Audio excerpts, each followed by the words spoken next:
Hello बच्चों, उम्मीद है आप लोग अच्छे होंगे और हेल्दी होंगे। आज हम पढ़ेंगे सिविक्स का क्लास 6 का चैप्टर 4 जो है की एलिमेंट्स ऑफ डेमोक्रेसी। ये क्लास 6 का चैप्टर, ठीक है। की ऑफ एलिमेंट ऑफ डेमोक्रेसी ये कहता है कि कैसे आप भी सीएम या पीएम बन सकते हैं, ठीक है। इसमें टाइम लगता है, लेकिन थोड़ा लेट टाइम लगता है, लेकिन आप भी बन सकते हैं अगर आप अच्छे नेता बने तो। जैसे कि देखते हैं सारा कुछ। इसमें 3 फॉर्म ऑफ गवर्नमेंट होते हैं, हमने देखा पिछले चैप्टर में कि स्टेट लेवल का होता है, एक सेंट्रल लेवल का होता है और एक लोकल यानी कि गांव या शहर के जो वार्ड होते हैं उस लेवल पे होते हैं गवर्नमेंट। उसी के बारे में हम देखेंगे कि कैसे इलेक्शंस होते हैं, ठीक है, कैसी उनकी जिम्मेदारी होती है, क्या क्या उनको करना पड़ता है उस गवर्नमेंट में रहने के लिए। चलिए शुरू करते हैं। Democracy is a form of government in which people as supreme. Democracy एक ऐसा 3 तरह के गवर्नमेंट होते हैं, ठीक है। पहला डेमोक्रेसी है, दूसरा मोनार्की और तीसरा डिक्टेटरशिप। हमारे देश में क्या है, डेमोक्रेसी है, ठीक है। साउथ कोरिया में यानी कि जो तानाशाह है वहाँ पर क्या है, डिक्टेटरशिप है। और मोनार्की कहाँ पर था पहले, ऑस्ट्रेलिया वगैरह जहाँ पर रानी राजा रहते थे, राज करते थे वो लोग, ठीक है। तो हमारा देश क्या है, सुप्रीम है, यानी कि डेमोक्रेसी है जहाँ पर लोग राज करते हैं, लोगों के द्वारा चुना जाता है, ठीक है। It is the people who give the government to the power to making decision. ये लोग ही होते हैं जो सरकार को पावर देते हैं कि आप हमारे लिए क्या लीजिए, फैसला लीजिए और आप हमारे लिए क्या करिए, काम करिए। नेक्स्ट पॉइंट कह रहा है कि modern democracy is representative democracy. जो आज की मॉडर्न मतलब है जो आज करके चल रहा है, जो 20 के बाद से या 2015 के बाद से जो भी चल रहा है वो क्या है, रिप्रेजेंटेटिव डेमोक्रेसी है। रिप्रेजेंटेटिव मतलब होता है कि आप किसी को चुन सकते हैं, ठीक है, आप खुद नहीं बन सकते। वही कह रहा है कि this means not people do not rule directly, मतलब लोग खुद डायरेक्ट रूल नहीं कर सकते पूरे देश पे, उनको चुनना पड़ता है किसी एक नेता को, किसी एक ऐसे इंसान को जो उनके लिए फैसले ले और पूरे देश को क्या करे, संभाले। The number of key element in the influence functioning democratic government we shall discuss some of them in this chapter. कह रहा है कि गवर्नमेंट के कई सारे पार्ट्स होते हैं, जिन्हें बताया ना कि लोकल गवर्नमेंट, स्टेट गवर्नमेंट, ठीक है। लोकल गवर्नमेंट कई सारे पार्ट होते हैं, ग्राम सभा होता है, विधानसभा होता है, जिला परिषद होता है, ठीक है, गांव के प्रधान होते हैं। तो उन सब के बारे में हम चीज़ों को देखेंगे कि कैसे वो लोग क्या होते हैं कि पार्टिसिपेट करते हैं उस इलेक्शन में, ठीक है, कैसे शामिल होते हैं, कैसे उनका जवाबदेही होता है जब उनकी कुछ गलती होती है, ठीक है, कैसे वो आर्थिक या सोशल सामाजिक रूप से लोगों को जस्टिस दिलाते हैं। ये सारी चीज़ें हम देखेंगे। तो पहला टॉपिक हमारा पार्टिसिपेशन, यानी कि कैसे लोग पार्टिसिपेट करते हैं इस डेमोक्रेसी में। पहला डिफिनीशन है, participant in the democracy means peoples participate in the decision making process. मतलब पार्टिसिपेटिंग ऐसा डेमोक्रेसी है, डेमोक्रेसी यानी कि गणतंत्र है जहाँ पे लोगों के द्वारा पार्टिसिपेट किया जाता है कि आप नेता बन सकते हैं या आप सीएम बन सकते हैं, ठीक है। तो वही कह रहा है, पार्टिसिपेंट इन डेमोक्रेसी मीन्स मतलब कि पीपल पार्टिसिपेट कर सकते हैं डिसीजन मेकिंग प्रोसेस में। और लोग ही होंगे जो जैसे पीएम जो है हमारे नरेंद्र मोदी, क्या वो भी एक तरह के लोग ही, वो भी एक तरह इंसान ही है। तो हम भी लोग क्या हो सकते हैं, अपने आप को चुन सकते हैं, लेकिन कुछ टाइम लगता है। तो फिलहाल तो अगर आप वोटिंग होता है तो आप किसी वोट को दूसरे को वोट देंगे जिताने के लिए, ठीक है। तो यही बस कह रहा है। There are ways by which people participate in the decision making the process. कई सारे तरीके होते हैं जिसकी वजह से आप पार्टिसिपेट कर सकते हैं इलेक्शन में। तो पहला है मेथड है पार्टिसिपेटिंग थ्रू इलेक्शन, मतलब कि इलेक्शन के होते हुए आप सीएम बने। जैसे इलेक्शन में लड़े और आप सीएम बन गए या पीएम बन गए, हो सकता है गांव के प्रधान भी बन जाए। तो कैसे देखते हैं ये जो पूरा पैराग्राफ है यही कह रहा है बस कि आप जो लोग हैं, मतलब जितने भी कॉमन लोग हैं या जितने भी लोग रहते हैं पूरे भारत में, वो क्या है, डिसीजन मतलब ले सकते हैं कि कौन जीतेगा कौन नहीं जीतेगा, क्योंकि उनके पास ये पूरा सुप्रीम पावर है, ठीक है। लेकिन वो खुद क्या कर सकते हैं, पार्टिसिपेट नहीं कर सकते हैं उस इलेक्शन में, ठीक है। वो अपने एक रिप्रेजेंटेटिव को खड़ा करेंगे और उसको चूज़ करेंगे, ठीक है।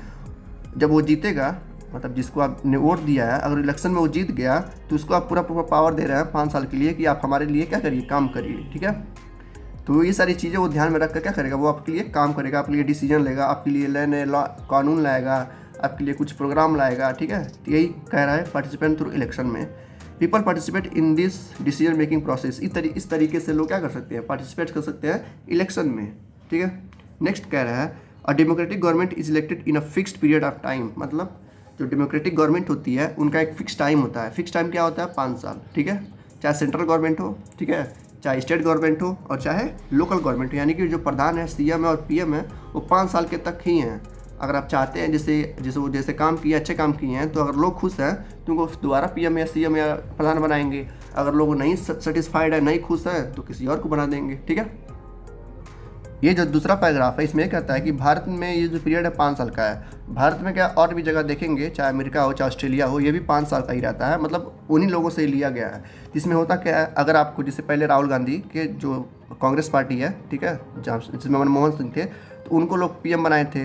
तो जो काम किए लोगों को क्या हुआ, सेटिस्फाई नहीं मिला, मतलब उनको अच्छा नहीं लगा कि आप जो भी काम किए हैं कुछ मतलब का नहीं है, बेफालतू के 5 साल वेस्ट गए हैं। तो उन्होंने क्या किया, मोदी को पीएम बना दिया। अब मोदी का काम पसंद आया लोगों को, तीनों ने क्या किया, 2 बार पीएम बना दिया। अब तीसरा बार फिर 2024 में लड़ेंगे, फिर देखते हैं जीतते हैं कि नहीं। अगर जीत गए तो यानी कि लोगों के क्या कर पा रहे हैं, संतुष्ट कर पा रहे हैं कि हम जो काम कर रहे हैं वो लोगों को पसंद आ रहा है। इस तरीके से आप मतलब एक ही पीएम को बार बार चुन सकते हैं अगर वो काम अच्छा करे। तो इसमें क्या हो रहा है कि सारा पावर किसके पास है, लोगों के पास है। तो चाहे तो हर 5 साल में सरकार को गिरा सकते हैं और खड़ा भी कर सकते हैं, ठीक है।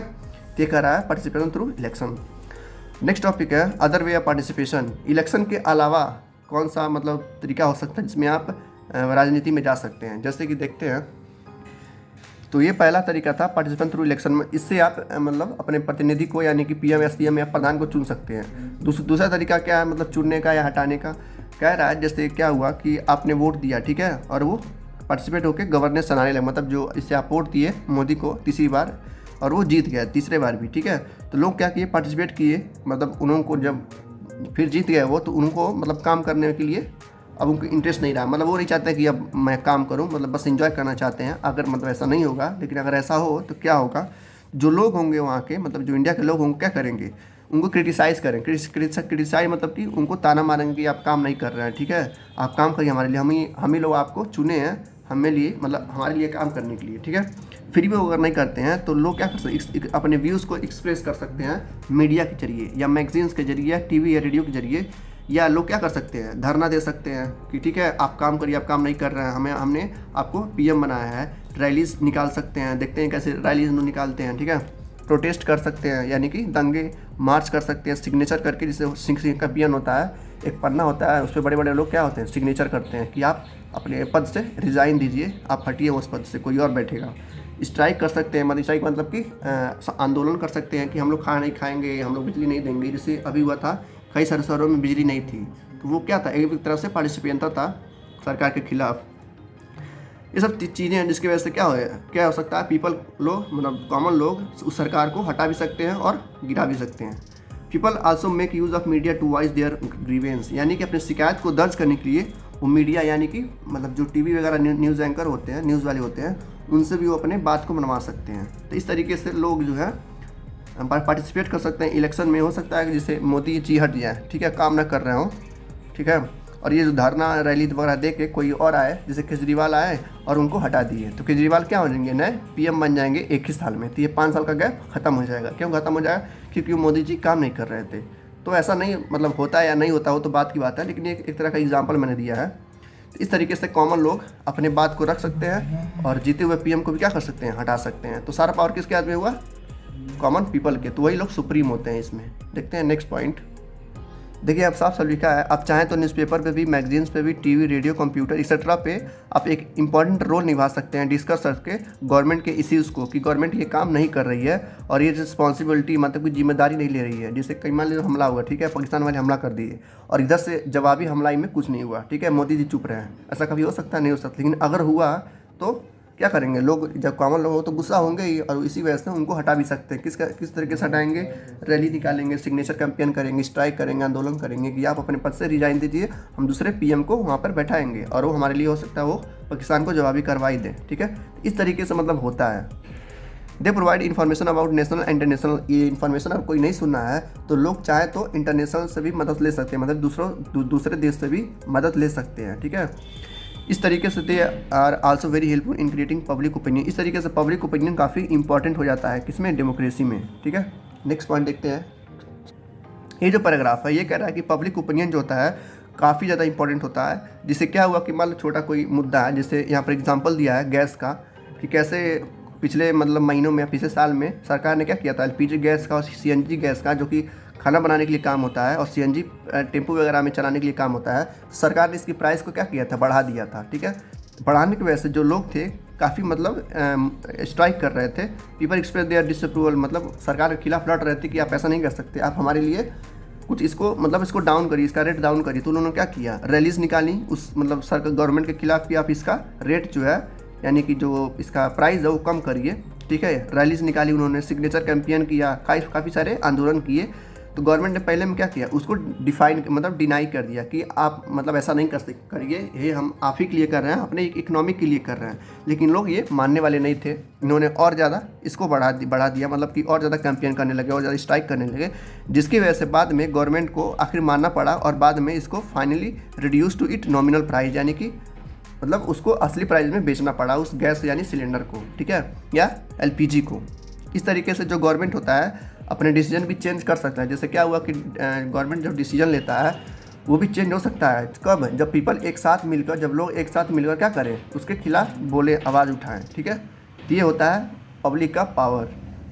The government change it decision because it respond to the people. Government को चेंज होना पड़ेगा क्योंकि वो लोगों के द्वारा ही चुना गया है, तो लोग जो कहेंगे सरकार वही करेगा, ठीक है। तो ये होता है पब्लिक का पावर डेमोक्रेसी में।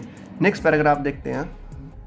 कह रहा है सारे सेक्शन के लोग यहाँ पर क्या है, उस धरने या रैली में या कह सकते हैं स्ट्राइक में मतलब इन्वॉल्व नहीं हो सकते। क्यों नहीं हो सकते? क्योंकि उनके पास इलिटरेट है, यानी कि वो अनपढ़ है, उनके पास कुछ इन्फॉर्मेशन नहीं होगा, ठीक है, या इग्नोरेंट होंगे, या उनको कोई फ़र्क नहीं, इग्नोरेंट मतलब यानी कि उनको कोई फ़र्क नहीं पड़ता है, जो मन करे वो करें, क्या करना है, हमको तो गांव में रहना है या शहर में रहना है, हम तो पैसा कमा रहे हैं, हम खुद खरीद के खा लेंगे। तो इनको इग्नोरेंट कहा जाता है। या क्या हो, वो अनऑर्गेनाइज यानी कि असंगठित हो, मतलब कि उनको कोई फ़र्क नहीं पड़ने वाला कि सरकार डूब रही है कि मर रही है, क्या हो रहा है, सरकार देश दुनिया क्या हाल है, ठीक है, देश दुनिया में क्या चल रहा है, सरकार हमारे लिए क्या फैसला ले रही है, इनसे उनको कोई फ़र्क नहीं पड़ता। तो ऐसे लोग क्या करेंगे, पार्टिसिपेट नहीं करेंगे।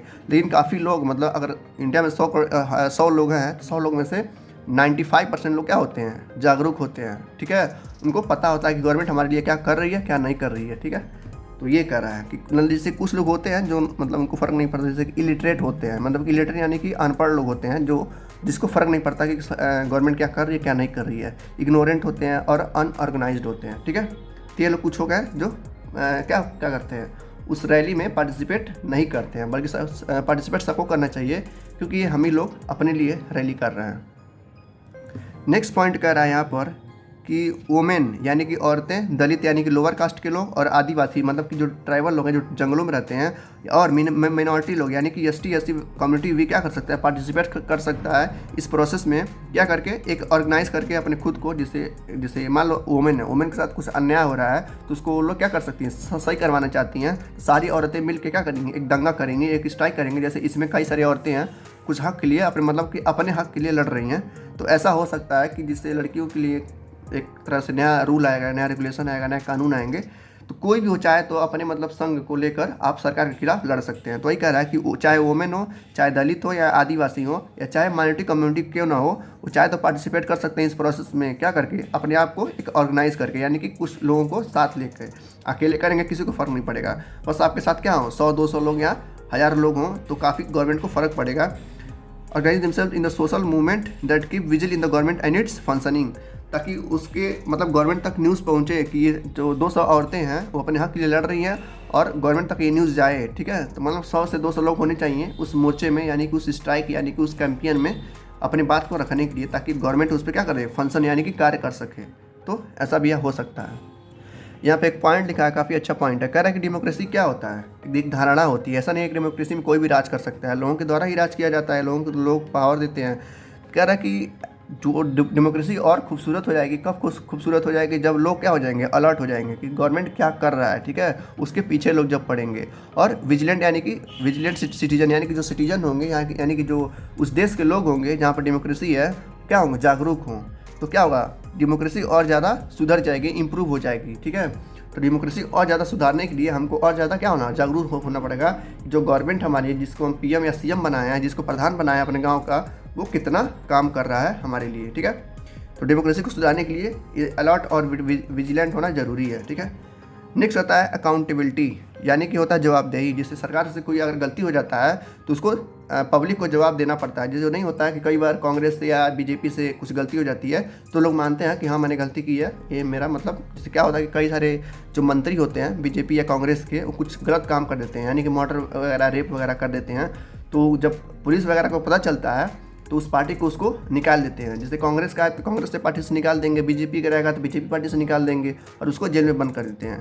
तो ये उनको जवाब देना पड़ता है कि ऐसा क्यों हुआ। तो ये हम इसमें देखेंगे, पहले डिफिनीशन देख लेते हैं। और democratic government is accountable to its citizen और वोटर्स, मतलब कि जो डेमोक्रेटिक गवर्नमेंट होता है, जो सरकार होती है डेमोक्रेटिक का, जो गणतंत्र सरकार होती है, वो जवाब देना पड़ता है किसको? अपने सिटीजन को, अपने वोटर्स को, जो उनको वोट दिए हैं, उनको जिताए हैं, कि आपने ऐसा क्यों किया, क्यों इसका मर्डर किया। इसको देखते हैं पैराग्राफ में एक बार में। अगर सरकार कोई गलती करती है तो उस जिम्मेदारी के लिए उनको डिसीजन, या जो भी मतलब वो गलती करते हैं, जो डिसीजन लेते हैं या जो एक्शन लेते हैं, उस एक्शन या डिसीजन के खिलाफ, मतलब उनके लिए कि वो डिसीजन क्यों लिए हैं, वो एक्शन क्यों लिए हैं, वो किसको जवाब देना पड़ेगा? अपने लोगों को, यानी कि वोटर्स को। वही यहाँ पर कह रहा है कि अगर पब्लिक डिमांड करती है कि आप हमें ये बताइए कि आपने ऐसा क्यों किया, तो सरकार को क्या जवाब देना पड़ेगा। ठीक है, अगर जैसे क्या होता है कि कोई गलती, जिससे मान लो कोई डिसीजन लिए, ठीक है, वो गलत हो गया, या कोई एक्शन लिए वो भी गलत हो गया, तो अगर पब्लिक जैसे रीज़न मांगती है या आंसर मांगती है कि आपने ऐसा क्यों किया, ठीक है, आपने ऐसा क्या सोच के ये फैसला लिया, और गवर्नमेंट इसको डिनाई कर देता है कि तुम होते कौन हमसे ये पूछने वाले, ठीक है, या हम तुमको आंसर ये नहीं देंगे कि हमने ये क्यों किया, तो पब्लिक क्या करेगी? उनको हटा देगी। ठीक है, क्योंकि उनके बस में, पब्लिक के बस में 1000, 2 लाख, 1 लाख, 2 लाख इकट्ठा हुए, पीएम क्या करना है? रिजाइन कर देगा। अगर नहीं रिजाइन करेगा तो पीएम को क्या करना पड़ेगा? बंद करना पड़ेगा जेल में। ठीक है, तो सारा पावर करने का मतलब देखा जाए तो पब्लिक के पास है। बस यही बताना चाहता है बार बार हर टॉपिक में, यहाँ पर जवाबदेही होगा, जवाब नहीं देंगे तो उनको भुगतना पड़ेगा, और अगली बार उनको हो सकता है पार्टी से ही निकाल दिया जाए। तो वही कह रहा है कि पीपल जज the effectiveness of the government, जो लोग होते हैं कॉमन लोग, वो जज करेंगे कि तुमने ऐसा क्यों किया। मतलब हमने तो नहीं कहा था डिसीजन लेने के लिए या ये कुछ करने के लिए, आपने अपनी मर्जी से किया, वो भी गलत हो गया, और करना है तो कुछ अच्छा करिए हमारे लिए। तो इस तरीके से आप लोग मतलब जवाब मांग सकते हैं गवर्नमेंट से। नेक्स्ट टॉपिक आता है रिजोल्यूशन ऑफ कॉन्फ्लिक्ट, मतलब कि दंगे वगैरह होते हैं उनको कैसे सल्टाया जाता है, देखते हैं। कह रहा है कॉन्फ्लिक्ट यानी कि दंगे, कॉन्फ्लिक्ट होता है दंगा। ठीक है, दंगे होते क्यों हैं? कॉन्फ्लिक्ट यानी कि दंगे जनरली अराइजेस मतलब होते हैं इसलिए when people of different religion, यानी कि जब अलग अलग धर्म के लोग या अलग अलग जगह के लोग या अलग अलग भाषाएं बोलने वाले लोग, यानी कि अलग अलग जाति के लोग, ठीक है, ये सब रीजन है, अलग अलग धर्म के लोग, अलग अलग जगह के लोग, अलग अलग भाषाएं बोलने वाले लोग, या अलग अलग जात के लोग, या अलग अलग कल्चर के लोग, या अलग अलग लोग, यानी कि पुरुष या मेल, या आर्थिक रूप से बैकग्राउंड जो है, मतलब कि जो कम क्या बोलते हैं गरीब हैं, उन लोग के बीच में ज़्यादा झगड़ा होता है। क्यों झगड़ा होता है? वही जाति को लेकर, तुम हिंदू मैं मुस्लिम हूँ, ठीक है, तुम अमीर हो मैं गरीब हूँ, इस तरीके से झगड़ा करते हैं लोग, कि तुम मतलब पुरुष या स्त्री में भी झगड़ा हो जाता है, लोग फांसी वगैरह लगा लेते हैं। ठीक है, आर्थिक रूप से जो कमज़ोर रहते हैं, मतलब कि जो गरीब रहते हैं, उनमें भी कई बार झगड़ा हो जाता है। तो इनको कैसे सल्टाया जाता है या कैसे मतलब इनको चुप कराया जाता है, वो सारी चीज़ हम इसमें देखेंगे। जैसे दिया है, that is when some of them feel they are being discriminated against, जैसे किसी कोई जैसे कोई है, जैसे लोअर कास्ट के लोग हैं, ठीक है, अगर उनको लगता है कि उनके साथ मतलब लोअर कास्ट के साथ, ठीक है, क्या हुआ, गलत मतलब व्यवहार हो रहा है, उनकी पूरी जाति के साथ क्या हो रहा है, गलत व्यवहार हो रहा है, उनका कोई विकास नहीं कर पा रहा है, ठीक है, कोई गवर्नमेंट जो इस समय रूलिंग में है, मतलब जो गवर्नमेंट बनाई है वो उनके तरफ ध्यान नहीं दे रही है, तो वो लोग क्या करेंगे, उस गवर्नमेंट के खिलाफ मोर्चा निकाल देंगे और दंगे शुरू कर देंगे कुछ इस तरीके से। जैसे बस जलाई जा रही है ना, तो warranty conflict causes loss of life and prosperity. तो हो सकता है गवर्नमेंट किसी कास्ट पे या किसी धर्म पे या किसी जगह पे या जेंडर पे, इकोनॉमिक पे किसी ध्यान नहीं दे रही होगी, तो उस जगह के लोग चाहे तो दंगा कर सकते हैं। ठीक है, चाहे तो क्या करते ही हैं, कई जगह पूरे भारत में कई जगह दंगा करते हैं। जैसे कि स्टूडेंट हो गए, स्टूडेंट के लिए जो मतलब तैयारी कर रहे हैं जॉब के लिए, उनको उनके जो नौकरी होती है सीट के लिए वो नहीं दी जा रही है। कई जगह के लोग क्या करते हैं, स्टूडेंट दंगा कर देते हैं कि अब हमारे लिए हम आपको गवर्नमेंट बनाया है तो आप हमको सीट क्यों नहीं दे रहे हैं। इसकी वजह से लोग क्या करते हैं, दंगा कर देते हैं। तो इसको भी गवर्नमेंट क्या करता है, सुलटाना पड़ता है, गवर्नमेंट को झुकना पड़ता है। ठीक है, देखते हैं क्या क्या होता है। ज़्यादा दंगे जो होते हैं, जितने भी मैंने रीजन बताए हैं, ठीक है, लैंग्वेज, धर्म, रिलीजन, कास्ट वगैरह, 21 में होते हैं, जहाँ पर बहुत ज़्यादा क्या होता है, डाइवर्सिटी होता है। और हमने पहले ही चैप्टर में पढ़ा था कि इंडिया क्या है, बहुत बड़ा डाइवर्सिटी है पूरे वर्ल्ड में, पूरी दुनिया में, पूरी पृथ्वी पे सबसे बड़ा जो डाइवर्सिटी वाला देश हमारा क्या है, इंडिया है। इसीलिए दंगे भी सबसे ज़्यादा इंडिया में होते हैं।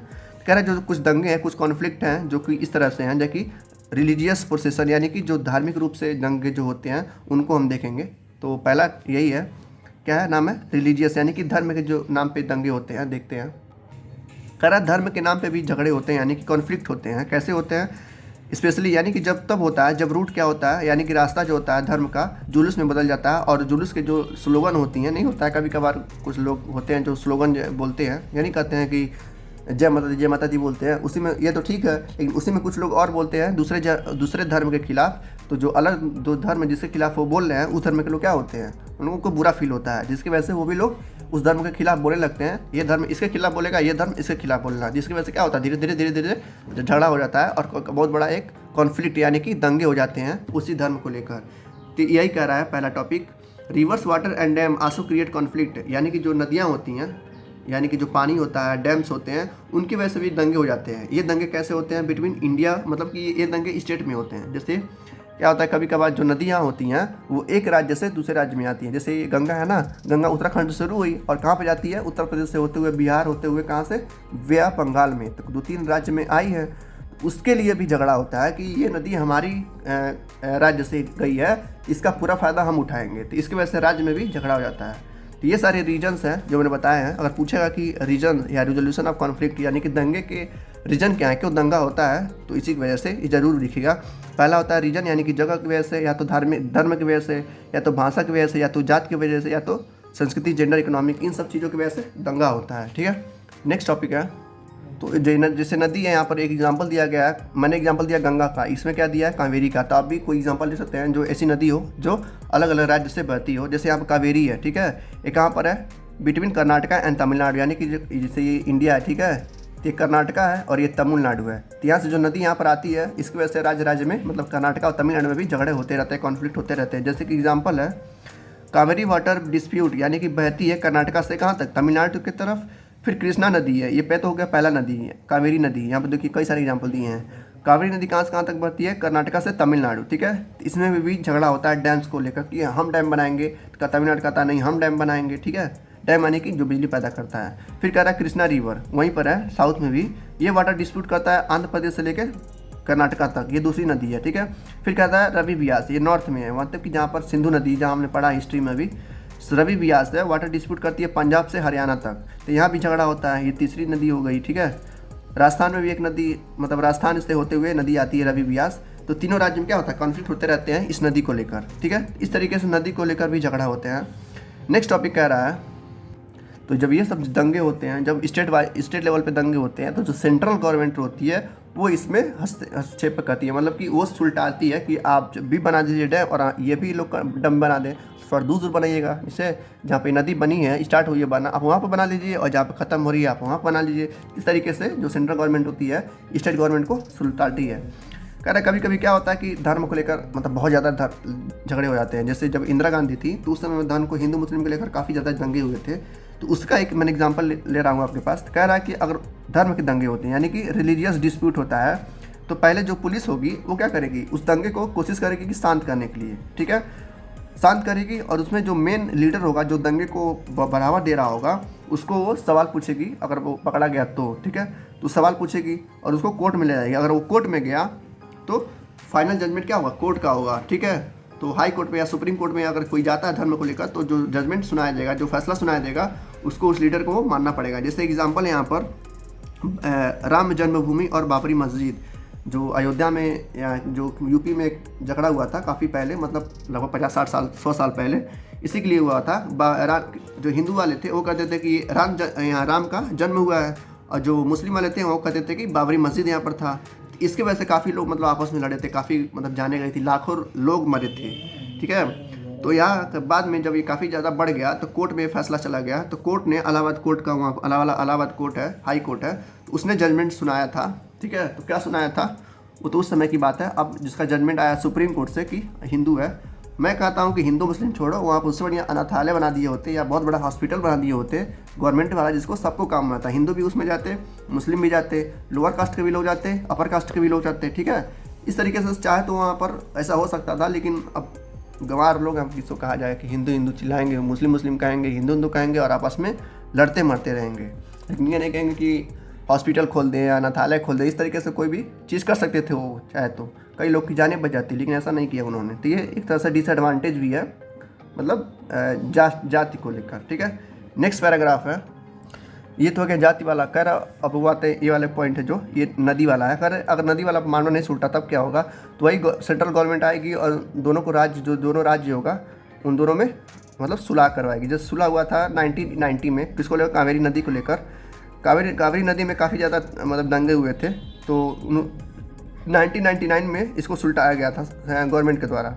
फिर कृष्णा नदी में डिस्प्यूट हुआ था तो वहाँ भी ट्रिब्यूनल को लेकर सुलटाया गया था अप्रैल 1969 में।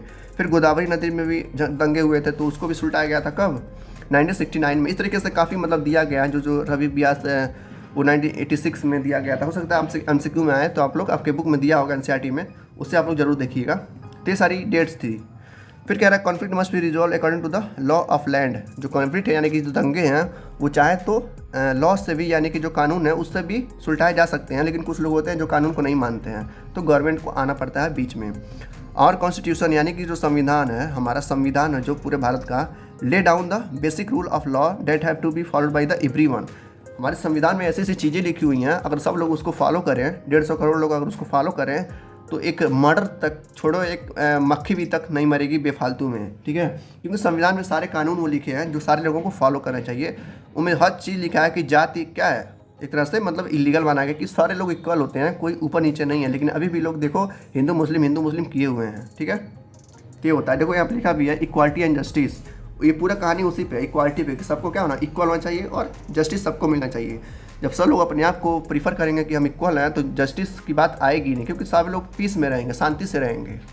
तो हमारा अगला टॉपिक जो आता है इक्वालिटी एंड जस्टिस। ये कहता है कि equality and justice are the central theme of democracy. यानी कि जो सेंट्रल गवर्नमेंट है ये बनाई है, ये कहेगी कि सबके अंदर क्या होना चाहिए, इक्वालिटी और जस्टिस होना चाहिए। जैसे इंडिया में कई तरह के इनइक्वालिटीज़ आते हैं जो सब लोग फील भी करते हैं, जैसे कि सोशल इनइक्वालिटी यानी कि सामाजिक इनइक्वालिटी। जैसे समाज में जो लोग रहते हैं वो कहते हैं कि तुम बड़े हो, हम छोटे हैं। जैसे लोग खुद ही वो मतलब कहते नहीं, लेकिन उनको एटीट्यूड से पता चल जाता है कि वो लोग क्या कहना चाहते हैं, ठीक है। सोशल इनइक्वालिटी होगा जेंडर इनइक्वालिटी। कुछ लोग स्त्रीलिंग को पुल्लिंग मतलब मेल फीमेल में भी क्या करते हैं, इक्वालिटी नहीं समझते हैं। वो कहते हैं कि लड़की है कुछ नहीं कर पाएगी, लेकिन लड़की क्या करती है, बहुत कुछ कर जाती है, ठीक है। इनकम इनक्वालिटी यानी कि सोर्स के, मतलब कि तुम गरीब हो और ये अमीर है, मतलब अमीरी गरीब में भी क्या होता है, इनक्वालिटी होता है। गरीब को लोग ऐसे ट्रीट करते हैं कि जैसे वो क्या हो, स्लेव हो, यानी कि नौकर हो, यानी कि गुलाम हो। द प्रैक्टिस ऑफ अनटचेबिलिटी मतलब कि जो छूत लोग होते हैं, जैसे नीच मतलब लोअर कास्ट के जो लोग होते हैं, ठीक है, उनमें भी ये लोग देखते हैं। मैं तो बोलने से ही मतलब अजीब लग रहा है, लेकिन ये लोग को देखो, ये लोग मतलब इतना ज़्यादा क्या करते हैं, अनइक्वालिटी को ट्रीट करते हैं। वही समाज के लिए लोग होते हैं।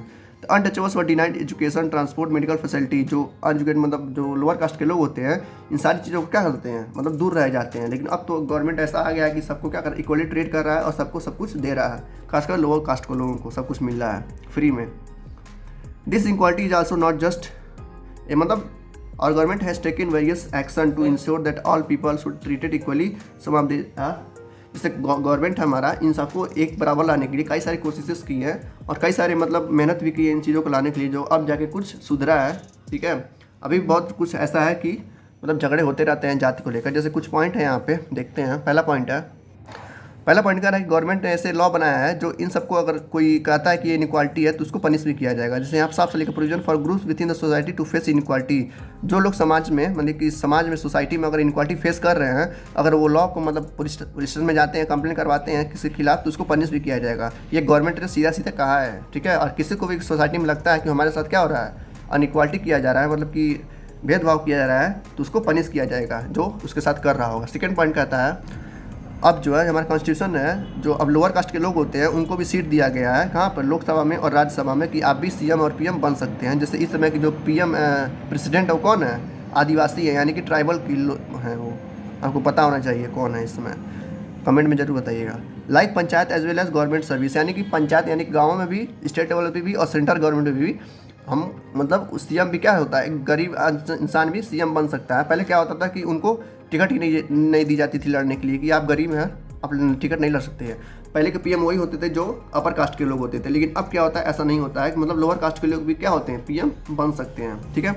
फोर्थ पॉइंट कहता है कि special provision have also been made to prevent female foeticide. यानी कि पहले क्या होता था कि जो औरतें होती थी, अगर उनके गर्भ में बच्चा है तो उनको जबरदस्ती गिराने को बोला जाता था कि आप इस बच्चे को गिरा दिए, यानी कि बच्चे को मार डालिए, ठीक है। लेकिन अब ये क्या है, इलीगल है। अगर कोई ये करता है, अगर पकड़ा जाता है तो उसको पनिश किया जाएगा, यानी कि उसको फाइन भी देना पड़ेगा, जुर्माना भी देना पड़ेगा और जेल में भी बंद होना पड़ेगा। तो ये फुटिसाइड क्या होता है, इस तरह से इलीगल है। लास्ट करता है टू प्रमोट इक्वल जेंडर, यानी कि जो जेंडर है यानी कि जो लिंग है, स्त्रीलिंग पुल्लिंग यानी कि मेल फीमेल, उसमें भी कोई भेदभाव नहीं होना चाहिए। और कैसा होता है तो उसको भी क्या हुआ, पनिश किया जाएगा। इसलिए स्कूल में lower fee for girl student in the government school and colleges, यानी कि जो लड़कियां हैं स्कूलों में उनकी कम फीस ली जाती है ताकि उनको भी क्या हो सके, एजुकेशन मिल सके, उनको भी शिक्षा मिल सके और वो भी आगे बढ़ सकें। ठीक है, ये था हमारा चैप्टर आज का। मिलते हैं नेक्स्ट चैप्टर में, तब तक के लिए thank you, good luck, take care.